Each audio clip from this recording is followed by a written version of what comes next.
படிச்சு என்ன பிரயோஜனம்? படிக்கலன்னா இந்த உலகத்துல நமக்கு செய்யறதுக்கு வேலை இல்லையா? எங்க அப்பா வேலை செய்யற, தோல் ஷாப்புக்கு போறேன், ஷூ ஷாப்புக்கு போறேன், கம்பெனிக்கு போறேன். எங்க அம்மா அப்பா அப்படித்தானே படிச்சு எங்களை படிக்க வைக்கிறாங்க. அவர்கள் அப்படி படிக்க வேண்டும் என்பதற்கு, அப்படி படிக்கவில்லை என்பதற்காகத்தானே நம்மை படிக்க வைத்துக் கொண்டிருக்கிறார்கள். அங்க போனா அவர்களுக்கு என்னென்ன துன்பங்கள் நடக்கிறதுன்னு தெரிந்து, எனக்கு நேர்ந்த துன்பம் என் பிள்ளைக்கு கிடைக்க கூடாது என்பதற்காக தானே கான்வென்ட்ல கொண்டு போய் சேர்த்திருக்கிறாங்க பிள்ளை. அதுங்க எவ்வளவு கவனமா இருக்கு ஜெயிக்கிறது. அதுங்க கவனமா இருக்கிறதுனால ஜெயிக்க. நம்ம எப்படிப்பா உதிர்ந்து போறோம்? நம்ம எப்படிப்பா ஃபெயில் ஆகி போறோம்? ஏன்பா ஃபெயில் ஆகணும்? ஏன்பா பாதிக்கப்படணும்? ஏன்பா அழுவணும்? ஏன்பா மனசு உடையணும்? ஒரு முறை தான் பிறந்தோம், சைன் பண்ணிட்டு தான் போறது.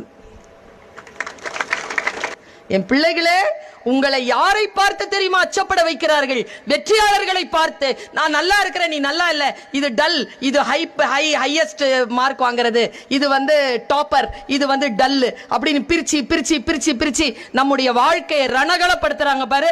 அவங்களுக்கு முன்னால நாம ஜெயித்து காட்ட வேண்டும் என்பதற்காகத்தான் குழந்தைகளை.